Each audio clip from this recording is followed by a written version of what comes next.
Hello all, welcome to my channel. So உங்க எல்லாருக்கும் தமிழ்லேருந்து தெரிய வந்திருக்கும் இது எதை பத்தின சீரீஸ்ன்ட்டு. ஆமாங்க, SQL பத்தின சீரீஸ் தான். ஸோ இந்த வீடியோ நம்ம எதை பத்தி பார்க்க போறோம் பார்த்தீங்கன்னா, ஸோ டேட்டா பேஸ்னா என்ன, SQLனா என்ன, தென் பார்த்தீங்கன்னா நம்ம ஒர்க் பண்றதுக்கான ஒரு platform. Okay, first database என்னன்னு பார்த்தீங்கன்னா, it's like a place where we can store a data about a particular thing. So இதுதான் நம்ம ஆப்வியஸா டேட்டா பேஸ்னு சொல்ல போறோம். ஸோ டேட்டா பேஸ்ல பார்த்தீங்கன்னா டிஃப்ரெண்ட் டைப்ஸ் இருக்கு. த்ரூஅவுட் திஸ் சீரீஸ் நம்ம வந்து ரிலேஷனல் டேட்டாபேஸை பற்றி தான் பார்க்க போறோம். அது என்ன ரிலேஷனல் டேட்டாபேஸ்னு பார்த்தீங்கன்னா, ஒண்ணுமே இல்லை, இங்க ஸ்டோர் ஆகுற எல்லா டேட்டாவும் பார்த்தீங்கன்னா ஒரு டேபிள் ஃபார்மேட்ல தான் ஸ்டோர் ஆகும். அதுதான் நம்ம ரிலேஷனல் டேட்டாபேஸ் சொல்ல போறோம். அப்கோர்ஸ் ஆரக்கிள் பார்த்தீங்கன்னா ஒரு ரிலேஷனல் டேட்டாபேஸ் ஹேண்டில் பண்ற ஒரு டூல் தான். ஸோ தென் SQL என்னன்னு பார்த்தீங்கன்னா இட்ஸ் அ ப்ரோக்ராமிங் லாங்குவேஜ். அதை வச்சு தான் நம்ம இந்த டேட்டாபேஸை மேனுபுலேட் பண்ண முடியும். ஓகேவா? தென் பார்த்தீங்கன்னா நமக்கு தேவையான டூல்ஸ். நான் இந்த சீரீஸ்ல ஃபுல்லா பாத்தீங்கன்னா நான் SQL டெவலப்பர் யூஸ் பண்ண போறேன். ஆனா உங்களுக்கு நான் வந்து வேற ஒரு பிளாட்ஃபார்ம் ரெடி பண்ணியிருக்கேன். ஸோ இதனால பாத்தீங்கன்னா நீங்க ஃபைல் டவுன்லோட் பண்ணணும். அந்த ஃபைல் சைஸ் பாத்தீங்கன்னா கொஞ்சம் ஹியூஜாவும் இருக்கும். தென் பாத்தீங்கன்னா இன்ஸ்டாலேஷன் ப்ராசஸ் கொஞ்சம் ஆஸ் அ பிகினரா பாத்தீங்கன்னா உங்களுக்கு கொஞ்சம் கஷ்டமா ஃபீல் பண்ணுவீங்க. அதனாலதான் ஆரக்கிள் டிபி எப்படி இன்ஸ்டால் பண்ண சொல்லி தரதுக்கு பதிலா வேற ஒரு பிளாட்ஃபார்மை ரெடி பண்ணியிருக்கேன். ஸோ அது ஒண்ணுமே ரொம்ப ஈஸி தான். ஏதாவது ப்ரௌசர் ஓப்பன் பண்ணிக்கோங்க. ஸோ அந்த பிளாட்ஃபார்ம்ல பாத்தீங்கன்னா என்னால SQL டெவலப்பர்ல என்னென்னலாம் பண்ண முடியுமோ அது எல்லாத்தையும் நீங்களும் பண்ணலாம். ஸோ ஏதாவது ப்ரௌசர் ஓப்பன் பண்ணிட்டு அங்க போயிட்டு ஆப்பாக்ஸ் டைப் பண்ணுங்க. ஸோ டைப் பண்ணீங்கன்னா இந்த ஒரு வெப் பேஜ் வரும். இதுல ஃபர்ஸ்ட் இருக்க லிங்கை கிளிக் பண்ணீங்கன்னா நெக்ஸ்ட் பேஜுக்கு ரீடைரக்ட் ஆகும். ஸோ இந்த பேஜ்ல தான் பாத்தீங்கன்னா நீங்க ரெக்வஸ்ட் ஒர்க் ஸ்பேஸ் கொடுங்க.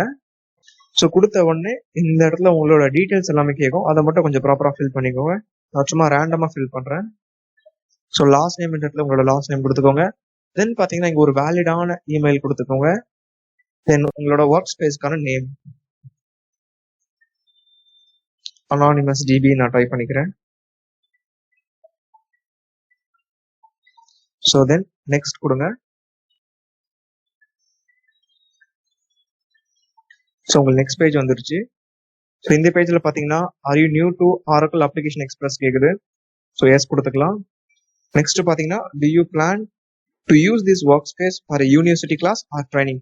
ஸோ கரஸ்பாண்டிங் ஆன்சர் பண்ணிக்கோங்க. நம்ம ட்ரைனிங்காக தான் யூஸ் பண்ண போறோம், அதனால நான் எஸ் கொடுத்துக்கிறேன். ஸோ தென் நெக்ஸ்ட் கிளிக் பண்ணுங்க. கிளிக் பண்ணீங்கன்னா ரீசன் கேட்கும். சம்திங் உங்களோட ரீசன் என்ன நீங்க டைப் பண்ணிக்கோங்க. டைப் பண்ணிட்டு நெக்ஸ்ட் கொடுத்தீங்கன்னா நெக்ஸ்ட் பேஜ் வரும்.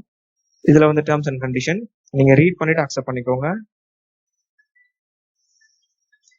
தென் பாத்தீங்கன்னா நீங்க கொடுத்த டீடைல்ஸ்லாம் கரெக்டான செக் பண்ணிக்கோங்க. கொடுத்து நீங்க சப்மிட் ரெக்வஸ்ட் கொடுத்தீங்கன்னா நீங்க இங்க ரெஜிஸ்டர் பண்ண மெயில் ஐடிக்கு ஒரு வெரிஃபிகேஷன் மெயில் வரும்.